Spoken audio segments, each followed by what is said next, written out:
Warning, what you're about to hear may contain mature language, adult situations, and depictions of graphic violence. Listener discretion is advised.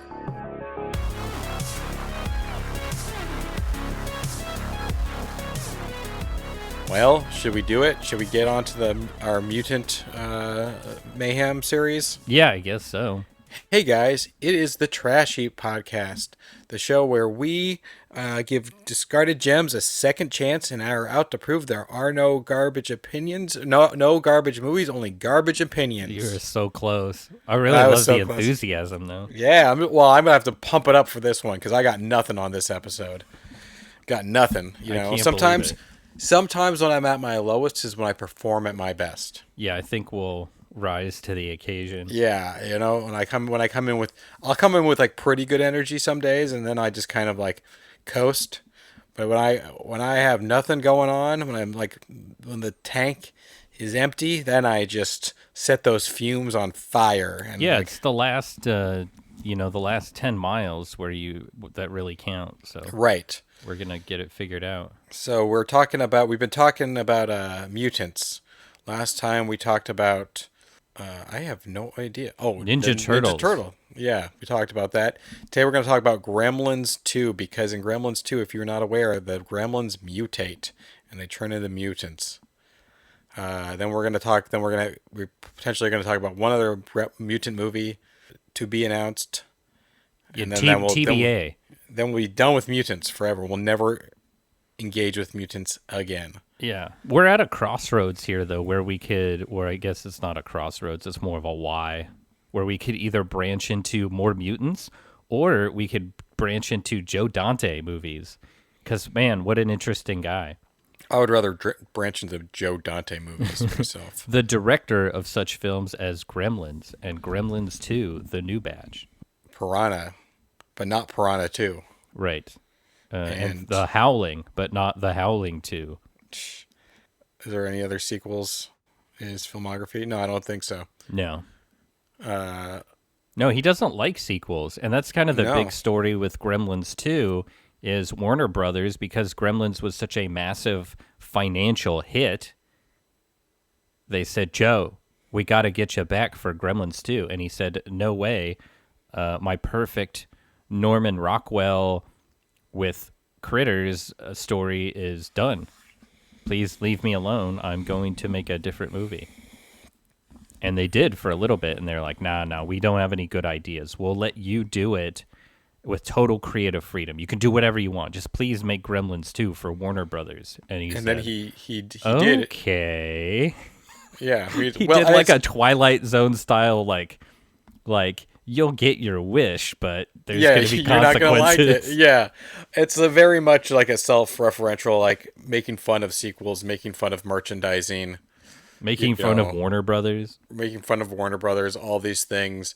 And he got to do whatever he wanted, and then he tanked his career. Did he, though? I think between this and The Failure of Matinee, which is a great movie, his career kind of sputtered out after that. Maybe it cooled from a financial standpoint, but...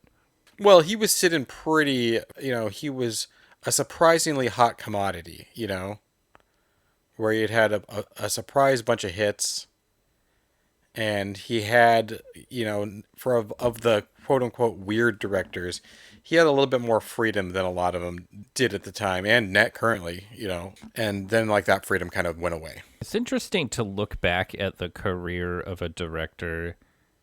There's a cool list here of projects that Joe Dante turned down, and it's really interesting. Some of them are Halloween 3, the season of the witch. That's one of those movies where or Jurassic Park. He was offered Jurassic Park, apparently. Pre-Spielberg? That seems very surprising to me. But I feel like that's also one of and Casper the Friendly Ghost. I feel like some of those are movies that they'll just put the feelers out to a few guys to see if they have anything that they can bring to the table. Halloween 3, he was actually, I know for a fact, attached. He was going to direct that movie, and then I think it was a scheduling conflict or something. And he ended up doing Gremlins instead, I think was what happened. But he was legit. He was like, I am going to direct this movie. He just directed a segment of Twilight Zone the movie, right? He did, yeah. He did the one where it's the little boy in the small town who can do anything. Right. They read your thoughts, turn you into a goblin. He did that segment, yeah. Which I wish that movie was better overall. You know, it's like it just doesn't gel. There are really good parts to it, and then it doesn't quite come together. Yeah. I mean, that's the tough part when you have, if you think of an anthology, you need sort of one, either like a very strong theme tying everything together, Right. or like a singular creative vision, right. to align everything. So it's tough, even with super talented people involved. Right. Well, I saw some director talking. I can't remember who it was talking about why there aren't that many great anthology movies. And he was basically saying, if you have an idea that's good enough to tell, it's probably good enough for a whole movie. Yeah. So it's like you either have something that's underbaked because it should be a whole movie, or it's something that just wasn't that good in the first place, and that's why you couldn't build enough on it, and that's why it's your short. Now obviously there are definitely exceptions to those rules, but by and large, even a lot of the great anthology movies, you're just kind of like, you actually pick them apart, they're like, it's okay. It's good for an anthology movie, but it's not necessarily a great movie overall type of thing. Yeah, that's where you got to sort of lower the bar a little bit for your expectations on an anthology. I was even kind of thinking that in the past that might be a fun thing to do for a Halloween episode is, our favorite anthology movies. But then I kind of was just like, no, because we'll just be recycling the same stuff. No, there won't be really any surprises. Maybe we could do our favorite segments. That could be a little bit better, yeah. Yeah. But yeah, you basically the classics are kind of classics for reasons, type of things when it comes to those. Like, I don't know, do you have it? What are your favorite anthology movies? Oh, the Mortuary Collection. I didn't like that one, man. What? Get the fuck out of here. I didn't even finish You're it. I watched piece of shit. I know. I don't know what more you want like that. I felt like it had the juice. Like I liked the mood and the vibe. I liked the bookend segments. I liked the sense of humor. I don't know, the whole energy of it I thought really worked. I think it was I don't know, almost there, but missed in crucial ways for me, I guess. All right, I don't know what to tell you, man. ABCs of Death. No, that one has that's one of those things that you can point to a couple good segments. There's too many misfires. Yeah. It's 90% pretty bad. And it also you get about halfway through the alphabet and it starts to you're like, all right, tedious. Can we pick up the pace here? Yeah. It's just tedious. I don't know, man. I like Trick or Treat. Yeah, Trick or Treat is very good. But that one's almost more of interweaving stories, Almost. Well, that's what's so great about it, right? Yeah. It is technically it is an anthology, but they're all they all fit together right. very well. It sits right in between, kind of one of those. The only thing I can think of is those '90s multi-character interweaving stories like Pulp Fiction, and there's a bunch of other movies like that came out after it. Mallrats, yeah, all these 2 Days in the Valley. Yeah. It sits in between, obviously not in subject matter, but just format and construction. It sits somewhere in between that and an anthology. Yeah. So it's a little bit hard to call it a completely anthology movie, even though it pretty much is. But that one's great. Creepshow is pretty good, but I think it's kind of overrated. Well, Creepshow is just an old movie at this point. So. Well, at a point, a lot of movies, they either feel timeless or they start to feel old. Oh yeah, it's wow, this movie was made a long time ago. I see what you're saying. But as far as the whole comic book presentation and stuff, you're not really gonna get and too much better than that. Yeah, no, it's one of George Romero's best. And it has a few. Probably that one would be better if you just cut out a segment or two, trimmed it down a little bit. But it is pretty solid overall. Body Bags is not very good. No, Body Bags is not good. There's definitely a fan base for it, but Well, I think it's the The best part is John Carpenter. right. That's he's fun in it, as like the living, the talking corpse. Yeah. That first segment with the gas station is not bad, but it's not very good overall. Tales from the Dark Side is pretty good, And Tales from the Dark Side's awesome. and The Mummy story is a little bit long, but yeah, if you tighten that up, the artist, the painter story is fucking awesome. that's the one with the James Remar. yeah, that And one's really good.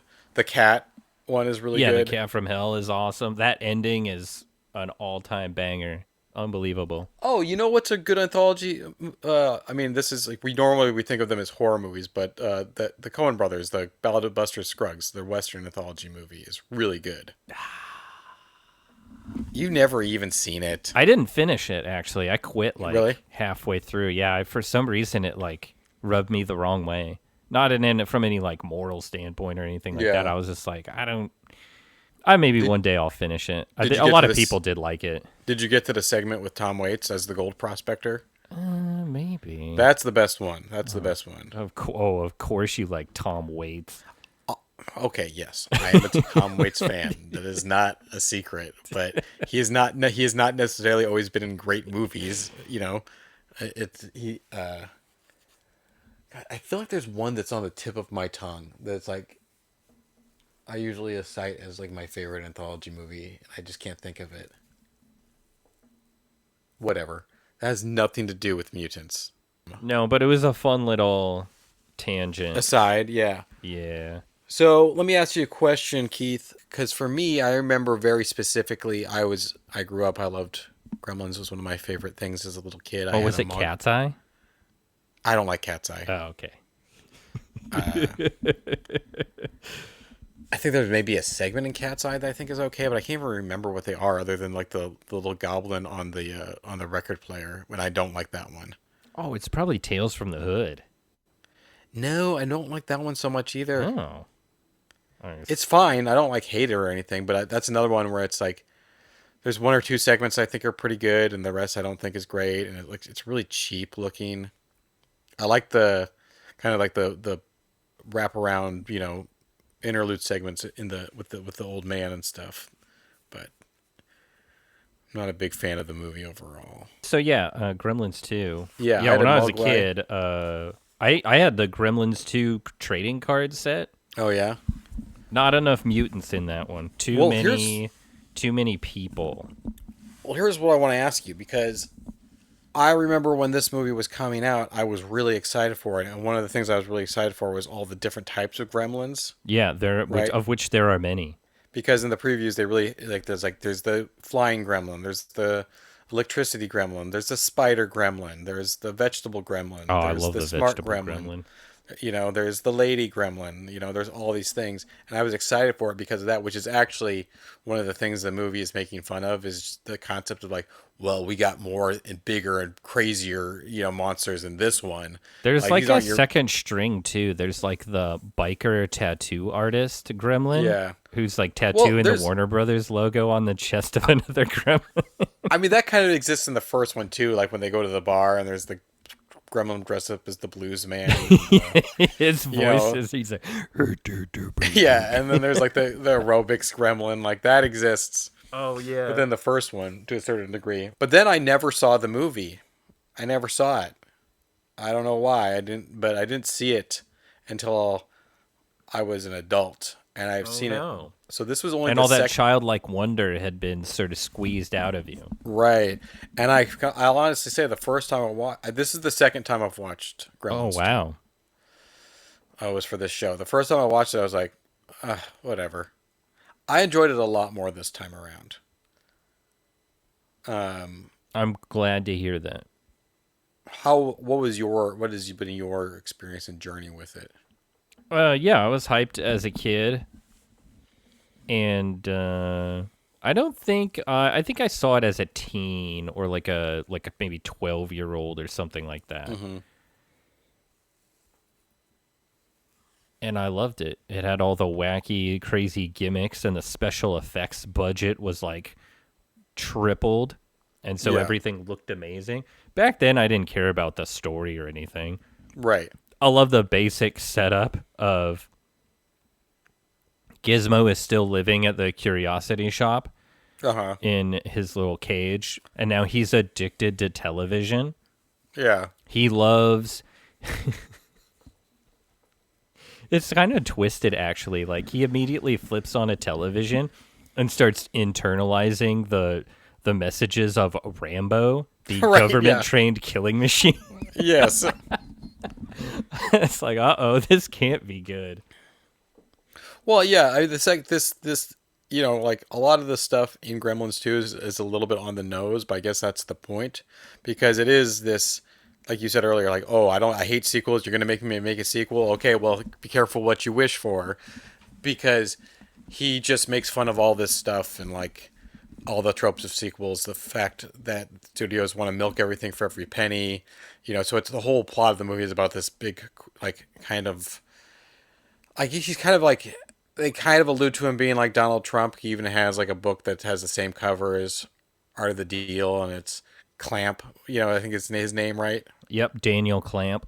But he's not necessarily a one-to-one Donald Trump. No, you know, but he owns a massive cable network, and he's also a land developer. Like, he's sort of an amalgamation of Ted Turner and Donald Trump. Yeah, where he's like super into real estate and developing buildings and things like that. And obviously this is not a guy. This is not a guy, but there's a lot of like Elon Musk in him too. Sure. You know, that type of person, that particular type of personality. Yeah, and this serial entrepreneur where he just walks around coming up with brilliant ideas for new business ventures. Yes, yeah, but he's just kind of an idiot, you know, who's fallen into success. Yeah, there's a little bit of a charm to it, though. The sort of like childlike mania where he's just sort of always imagining new things. Right, his character is definitely like not as evil as the real people that he is inspired by. No, he's very entertaining. You know, he is much more of like you said, like childlike in his presentation of these things, and it's more of like his lackeys and goons around him who are the more nefarious ones. The people, he has sort of a broad vision, and in order to achieve that vision, people do evil in his stead. But where he comes in and where his giant smart building full of interesting tenants comes in is that our hero from the first Gremlins, Billy, is now moved to the big city with his girlfriend and trying to make it as a concept artist. Yeah. Spoiler alert, they hate the city because it's awful and filled with awful people. Yes. And it smells. People are hurrying on the sidewalk and shoving you out of the way, and you can't catch a cab because the greedy cab drivers only want to make airport runs. And I love it when they're trying to enter the building, and they're gonna do the gimmick with the rotating door, which I don't believe I've ever encountered one of those sort of rotating doors that is not just powered by human momentum. Like, I've never seen like an automatic one. No, absolutely not, because this would be incredibly dangerous. Yeah, but the guy that gets sucked into it, like, he's not just like rude in like a normal way. He literally shoves Kate out of the way in order to get into the door. Like, stiff arms her like into next week. It's very funny. Like, you would really have to go out of your way to be that rude to someone. Yeah. But then he gets sucked into the door and then spit out, and there's papers flying everywhere. Important ones, I'd assume. Very funny. But from minute one, it's the city is awful. The future is awful. How are these, podunk goofberries from a Norman Rockwell painting? How are they going to make it in this meat grinder of a world? You know, so that's our anchor. That's our emotional anchor to these characters. Is we want to see them succeed and do well. Wow. But Gizmo's living in the old Curiosity Shop, and coincidentally, Daniel Clamp is trying to knock down that building so he can reinvent Chinatown as the center of commerce. He says like a really goofy line about it. It's like... it's right at the beginning. I know which line you're talking about, but I can't remember it specifically. But he integrates the phrase, the Orient. like he's like reorient the Orient or something. Yeah, something like that. I don't like. It's weird. Yeah, it's like But it's a it's very something like that someone like that would say. right. Yeah, it's tone deaf, like vaguely racist, Yeah, and but it's centered on marketing and making money. right. Yeah, it's a great line. I mean, that's the thing. Like like I said earlier, a lot of this stuff is on the nose, but like purposely so. Yeah, it's a And really like sort of subversive like sort of execution and there's on almost every level. yeah, there's a lot of breaking of the fourth wall. Like Leonard Maltin is reviewing the movie in the movie, type of thing. And That's interesting too. So that what we're presupposing here is this is a world in which Gremlins exists, right, which it does. yes, Right. the So movie someone exists. already made a movie out of their story, even though they Right. attempted to cover it up completely. And it seems like, just from a presentation standpoint, that only Billy and Kate and the Futtermans know about the Right. Gremlins. Well, I think I think you might be reading a little bit too into the continuity and cohesiveness of this, because also within the movie, the movie we're watching it, and the celluloid like burns up and stuff, and then we go to the theater, and people are like, "We're trying to watch Gremlins 2, but Gremlins are in the projection booth ripping up the thing," and then Hulk Hogan has to threaten the Gremlins to behave. So Arguably the greatest act of cinema to ever occur. it is incredible. It is incredible just because the Matrix, like also like the usher at the theater is like an elderly man in a tuxedo. Yeah. He looks like it's not the same actor, but he looks like the guy who plays the ghost in the ghost butler in The Shining. He's dressed exactly the same. Oh yeah, and he also, I mean, by that time, like they didn't have those type of ushers at the movies anymore. No, not by any means. And he walks into the theater, and Hulk Hogan is watching the movie. He's like, "Excuse me, Mr. Hogan, there's gremlins in the projection booth. Do you think you could deal with it?" And he's like, "Gremlins." Not only is he dressed in his like full gimmick, but he is also wearing his World Wrestling Federation championship. You know how uncomfortable that would be to sit in a movie theater seat wearing With that belt, yeah.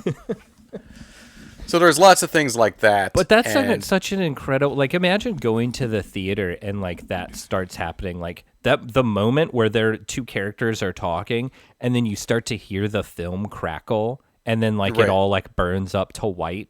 Like that is unbelievable. And maybe by the time a few years later when Last Action Hero came out, it had less of a sort of shock and kitsch value. right. But in that moment, holy shit, like you had no idea what you were in for.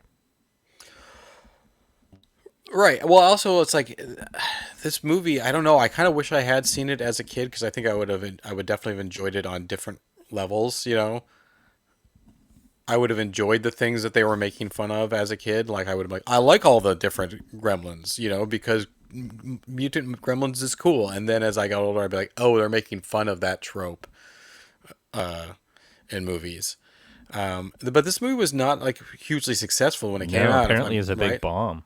I mean, like, well, which kind of makes sense to a certain degree, because, like, there's a level of jumping the shark, and it's like this is the first follow up sequel to Gremlins. It wasn't like they had milked it for everything it's worth, and then they did the spoof, right? The spoof came directly after it, and it's actually interesting to note. So, the original. We were talking about Jaws movies and whatnot, and the original Jaws 3 was supposed to be called Jaws 3 People Zero, and it was going to be a spoof of the first one and a spoof of sequels themselves, and a lot of the same some of the same themes as this movie. And guess who was originally going to direct it? Joe Dante. What? Yes. And then at the last minute, they were like, hey, maybe we shouldn't like turn our big cash cow into a joke just quite yet. So they scrapped that whole idea, and they made the Jaws 3D as we know it. So basically, Joe Dante just took a lot of those ideas and supplanted them into Gremlins 2. Here's a funny aside. Almost before they could even get out a second Gremlins movie, there had pretty much been 3 Critters movies. 3 Critters movies, how many Ghoulies movies, Munchies. There's one called like Hobgoblins or Oh yeah. something, which is essentially the same thing. And I've heard Joe Dante talks about he's like I don't like have any problem with those. Like I made Piranha, which was a Jaws ripoff. No, and he worked for Charles Band at New World Pictures. Like he used Roger to cut, Corman and he cut trailers for Roger Corman, so he is no stranger to like schlock. And you could argue that his, a lot of his movies are just big budget schlock. Oh, 100%. Yeah. He's got some very clever takes on everything, but he's definitely like what if we did this type of guy. Right. Like take this B movie and turn it into something. And it's usually not always, but there's usually a level of satire to them, And I think if you're an intelligent, creative person, like there's always going to be a level of satire, like kind of inherent, like that always comes with a lot of self-awareness. Mm-hmm. Diving deeper into like some of Joe Dante's, particularly like Matinee, like that's a great movie that I think has gotten a little bit of cult following since it came out. Was not a hit and never really got like the attention I think it deserved. It's kind of weird too because like what was the target audience? It's a coming of age story about kids who love monster movies in the early 60s set to the backdrop of the Cold War, it's also sort of a semi-fictionalized biography of William Castle, the schlocky horror producer. So it's like who is this movie for? It's just for a handful of nerds type of thing? Yeah, this is Joe Dante's version of like Ed Wood. Yeah, that's right. It's right. Without quite so much kitsch value. Right. Right. By the time Tim Burton made that movie, people would have watched anything he put out. Right. And that turned out to be actually his like least popular movie, but it does have a huge cult audience. And to me, Joe Dante probably just missed his target audience in terms of like timing.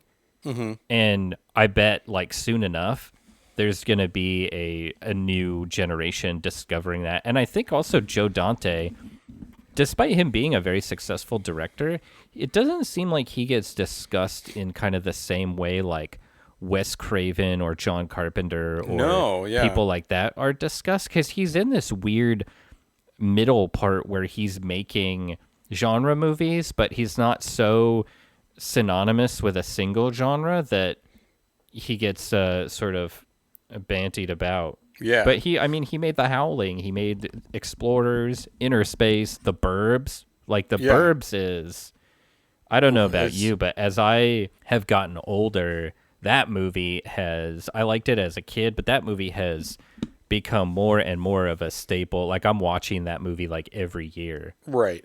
Well, it's like two things, about what you said there. Like when it comes to like Tim Burton and Ed Wood, Tim Burton was at the peak of his success, with a string of hits, Beetlejuice, Batman, Edward Scissorhands. Like, yeah, you said anyone would go and see anything like he would do.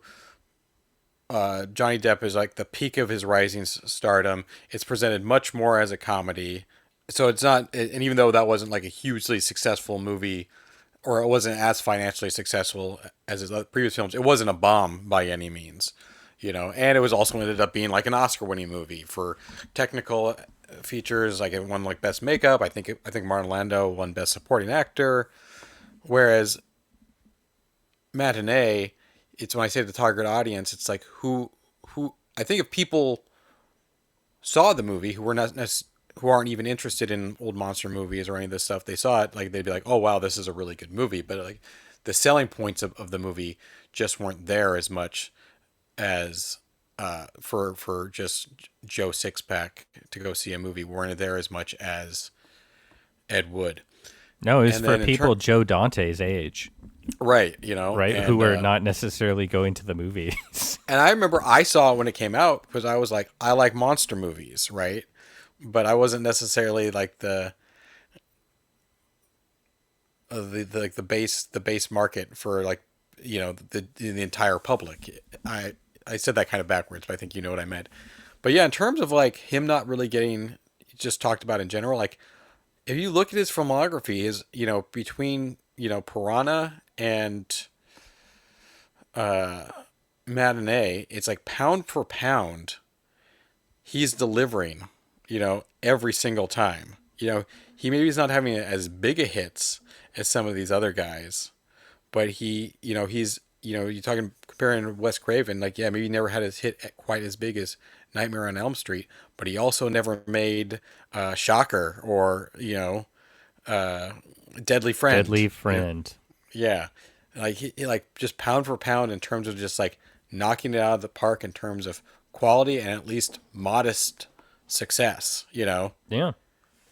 He really should get a little more credit where credit is due. But then, yeah, then he kind of had, his career kind of dwindled, and he ended up making Looney Tunes Back in Action and the whole.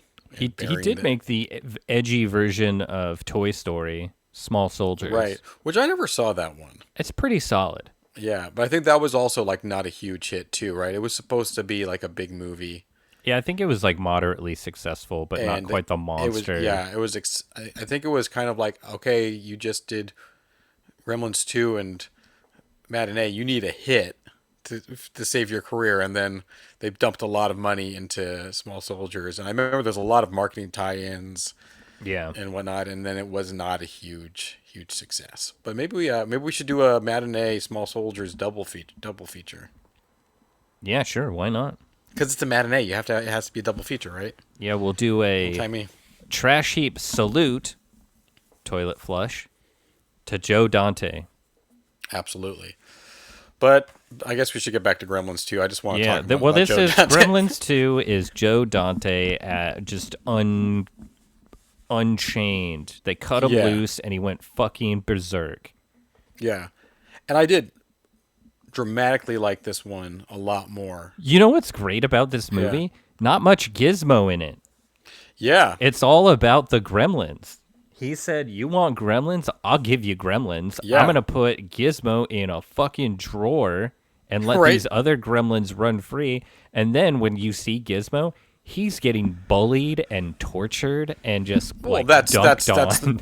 That happens in the other ones too, the other ones, the first one. I feel like in the first one, though, we spend a lot more time with Gizmo, being cute and hanging out. Oh, for sure, yeah. I'm just talking about the bullying and, dunked on, and he's tortured for most of the movie until coming back as the hero at the end type of thing. Yeah, I don't know about hero. More He's like a killing machine. Oh, I meant oh yeah, that's true. Okay. But this movie I enjoyed it a lot more this time around, and I was like, oh, this is actually really good. And there's parts that I don't even remember from the first time, but it made me laugh so hard. Oh, one of the truly incredible moments, I think probably the Hulk Hogan looking into the camera and saying, sorry, folks, enjoy the movie, is at the top of the heap. But even just the riffing on the previous movie, where Kate is about to tell another traumatic story from her childhood. That's my favorite part of the movie. About Lincoln's President's birthday. Day. Yeah, Lincoln's birthday, and he was like, it's like the whole setup was like, my mom had packed me a PB&J, and I was at the park, and I saw this man. He looked exactly like Abraham Lincoln. She starts to go into this trance and tell the story, and then Billy's like, we don't have time for this. Right, where it's like the same, the riffing on the her dad dead in the dressed up as Santa Claus in the chimney, which is an incredible moment from the first one. You know what I mean? It's like you don't even want to riff on that because it's truly great. It's genuinely sad and has emotional impact. But yeah, it is. But it's still hilarious to riff on that too. Yeah, that's why it was my favorite part of the movie, is because, like you just said, you don't want to riff on it because it doesn't deserve to be made fun of. But when they do it, it's done so well. I mean, it also kind of solidifies this story is barely about Billy and Kate. There is just a tiny bit of setup about they're living in the city, they want to get married. And they want to advance in their careers and have a little bit more money, whatever. They're chasing the yuppie dream. But that's it. Beyond that, there is no character development for either of them. They're just sort of here to chase gremlins around and, eventually solve the problem. And that's it. Yeah. which is fine. Yeah. But we also get appearance by the Futtermans, or the Fettermans? Futtermans? Futtermans. Yeah. Which is the old couple from the first one. Yeah, Mr. Futterman is in therapy for the trauma. The trauma he experienced the first go around with the Gremlins. Which they've just traveled across the country to visit their 36 hours on a Greyhound bus to get to New York City from Bedford Falls. To visit their casual acquaintance, the neighbor boy. Yeah, the neighbor. They refer to him as such. Yeah, it's like it makes literal no sense for them to be in here, but that's fine because the movie's acknowledging like that this whole thing is absurd. No, the only reason they're connected is because of their shared experience, and that's it. Right. And then immediately they're like, hey, can we crash in your New York City apartment? Like, are you crazy, old man? But he is crazy. He is. Yes. He still can't come to terms with the fact that even though the U.S. won World War II, there's like, evil foreigners like driving cabs and stuff. Right. That's pretty funny. Well, his little line is like, they got Russians driving cabs. Can you imagine if someone got in there with nuclear secrets?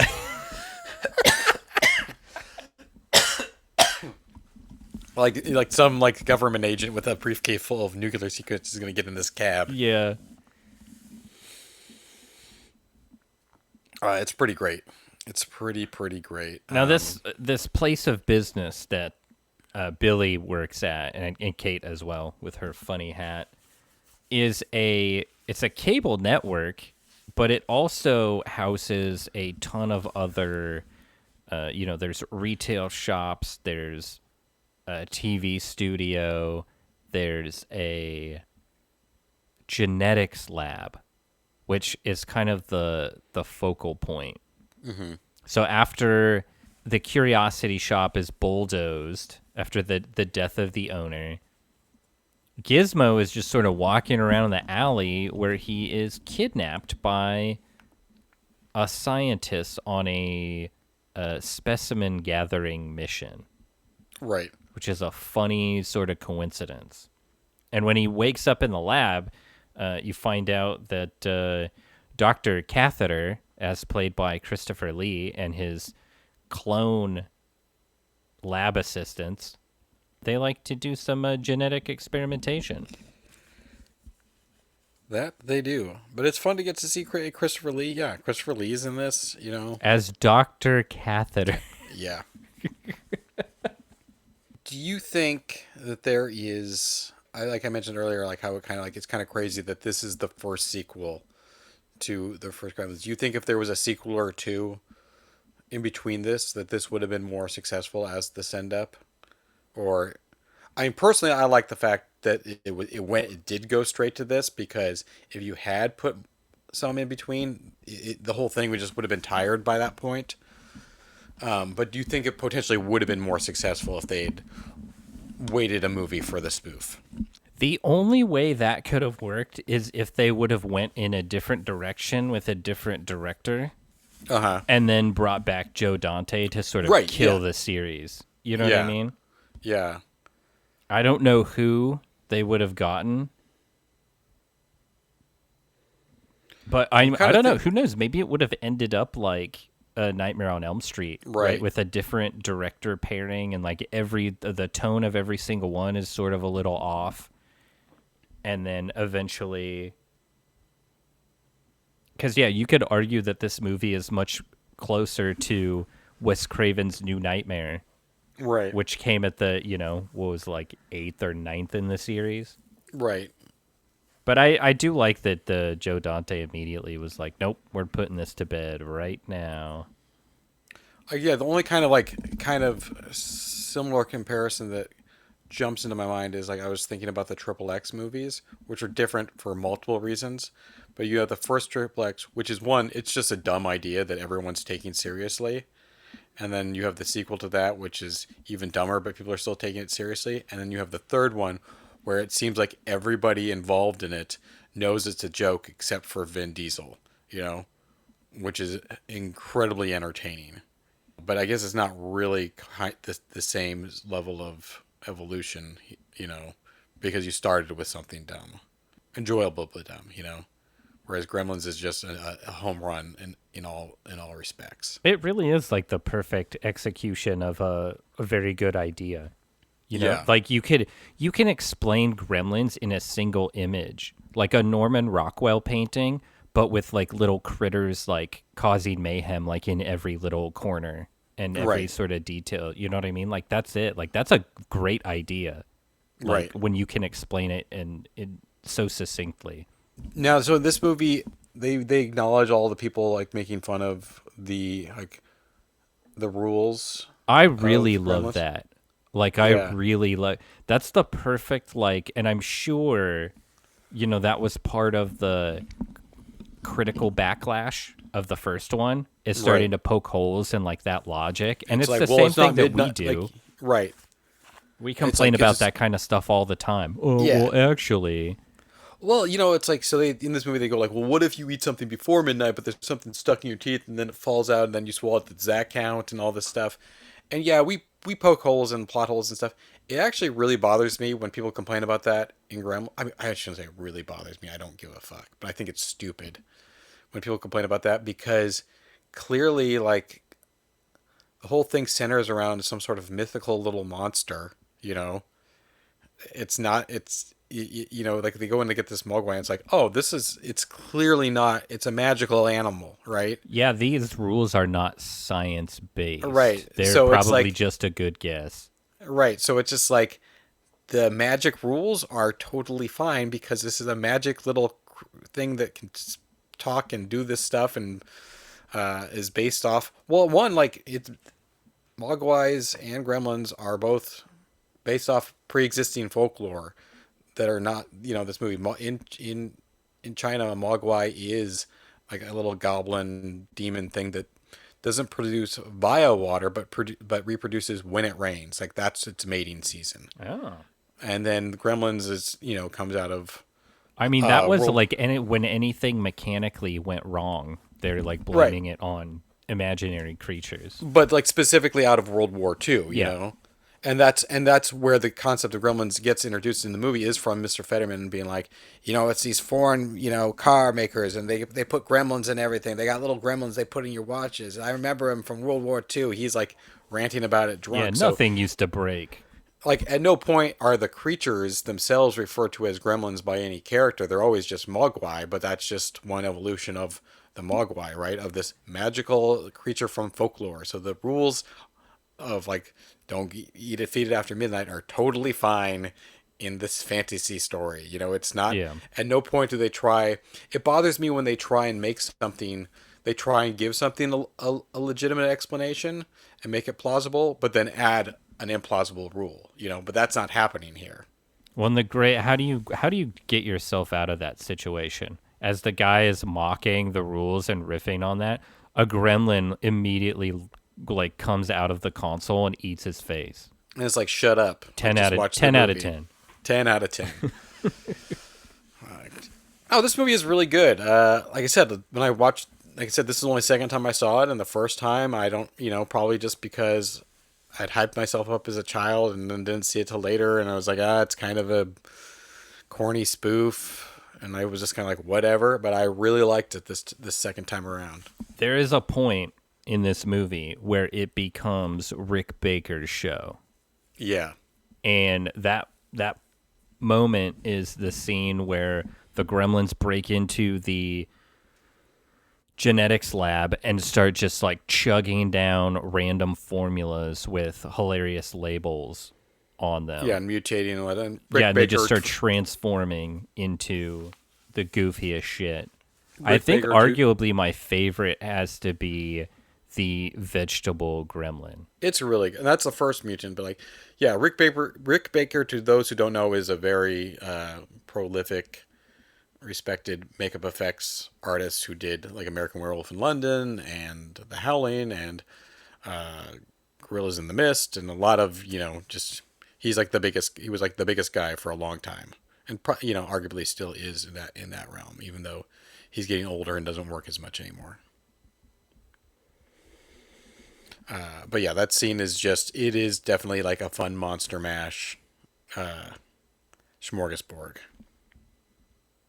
There's one transformation so ridiculous that I feel like it's only there so that it eventually can come up later, and that is the gremlin that transforms into electricity and gets Uh-huh. trapped on a phone call Yes. and is on hold for the For half the yeah. movie until the very end when they need it to shoot out and kill all the gremlins. Have you ever seen the Key and Peele skit about Gremlins 2? I have not. It popped up a lot and in my research for this episode, and I did not It's watch it. it's pretty funny because it's kind of like it's like a writer's room, exec boards where they're all like kind of brainstorming, like how are we gonna make Gremlins 2? What's the idea, right? And Jordan Peele's there, and I can't, like he kind of walks in. They're like, "Who are you?" He's like, "Oh, don't worry, I got sent by the studio to like oversee. But I just want to hear all your guys' ideas and just shoot them out." And one guy goes, "I don't know. What if we had like there was a mutant gremlin?" And he goes, "Oh, you mean there's a mutant gremlin?" And Jordan Peele just jumps in and goes like, "Oh, you mean like so they drink a bunch of formula and one of them turns into a spider and then another one turns into a sexy gremlin and this goes on this like huge rant." And he's like, "Great, perfect. It's in the movie, right?" And they're like, "Oh no, that's not what I said." Like, no. That's how we're doing it. It's just like one mad person like running wild with their like any idea that's thrown out. I'm not doing a great job of just explaining it, but it's very funny within the context of the skit. Yeah, I want to respond to you dead serious by saying that's not what happened. Yeah, I know that's not I what better happened. watch this just to Yeah, it's a joke. figure out what's actually funny about it. It's a joke, Keith. It's just you'd have to see it. It's just like somebody like running wild with these ideas, and like it's kind of like saying like, how do these ridiculous movies, Hollywood movies, get absurd ideas end up getting made? Is just some executive hearing something and like, oh yeah, let's do that. That's a great idea, and like, and then just deciding that is what's happening. But I know in real life that's not how the movie was made. I don't know. Do you have a lot more to say on the subject of Gremlins 2? I mean, it's kind of one of those movies that's a little bit hard to talk about without, if unless you're like currently watching it or talking about it with someone who's just seen it. Because trying to describe certain things, they don't really necessarily translate without having the experience, without actually watching them. Yeah, I think the second half of the movie pretty much hinges on the brain gremlin. Yeah. And I think without the brain gremlin, you would run out of stuff to do because there is a lot of like, oh, here's X, mutant gremlin doing some mayhem. Here's a main villain gremlin turning into, a giant spider and becoming kind of Right. the final boss for them Right. to get around. But without the brain gremlin kind of moving things forward, being interviewed by Grandpa Dracula Yeah. and being kind of the gremlin ambassador and fighting for gremlin rights, I don't think there would be really much else to do. But I think the brain gremlin is very funny. They agree. portray him as this sort of erudite, like intellectual, sort of gnashing his teeth and adjusting his glasses, and it's very Well, that's funny. also funny too. Like when he takes the brain juice and then just instantly has glasses. Yeah, he does that thing where he bangs his head on the table and then falls down, and you see the silhouette of him transforming. And yeah, when he comes up, he's just wearing glasses. He's just wearing like all the other things mutate into like these monsters, and he just somehow mutates glasses, like a pair of glasses on his face. I love all those old like tropes of like, oh, if you have glasses, you're smart. If you have Right. a mustache, you're evil. Like Right. that stuff is always going to be stupid and funny. Yes. Always. Like it Yeah. will never not be. It's great.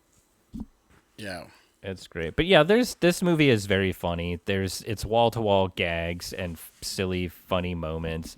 Even going back to the beginning when Billy goes out to dinner with his boss and they're at this hot new restaurant that's Canadian Yeah. and all the waiters are dressed like Mounties and Yes. he's like, you want another Molson?" This is so stupid. It's great. It's a very good movie. Even the ending is very funny too. Like they kill all the gremlins, obviously, and the day is saved. And then Daniel Clamp comes running in with the SWAT team, and he's all geared up, and he immediately falls in the the gremlin soup. Yeah. And he can't like help himself. He sees this drawing of Kingston Falls that Billy made, and he's like, wow, I'm going to go build neighborhoods like that. And you're going to draw it all for me. And, you know, Kate and Billy are like, oh, we're going to be rich. And they, you know, they're all excited because their careers are advancing or whatever. And Yeah. they're going to turn into terrible people. Oh, yeah. And meanwhile, they have Gizmo, and he's like, hey, what's that? A Mogwai? Have you ever thought about merchandising? Let's work out a deal. Right. Like, there's all this sort of sentimentality and charm of the first one is just by the end, it's been erased completely from your memory. It's like, it's truly like Joe Dante was just like, fuck you guys. You know, he really had something to say. And it's not, there is not a single moment of subtlety. No, not at all.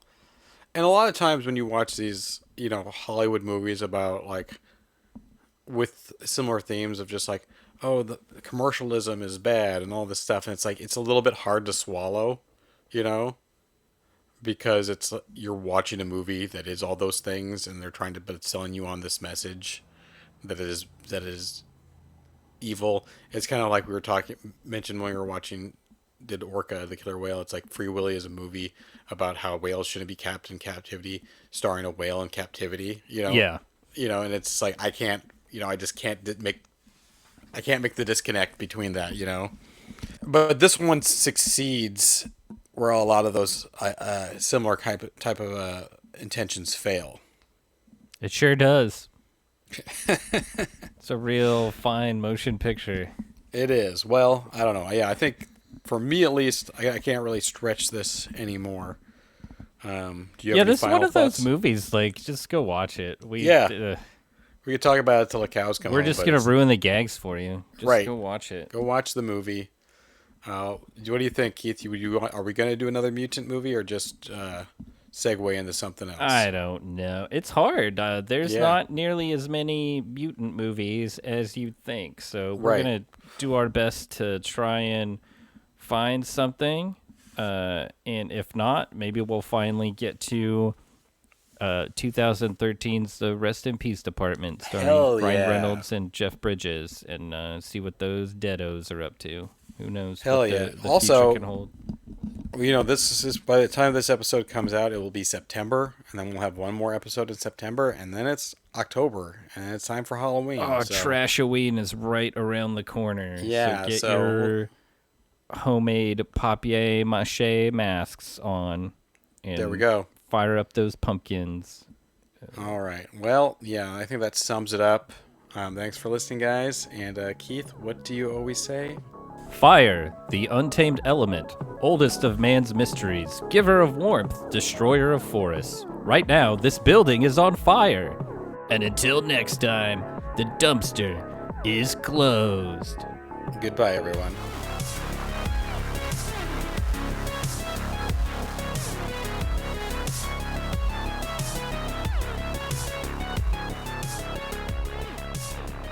Show's over. Everybody go back to doing what you were doing.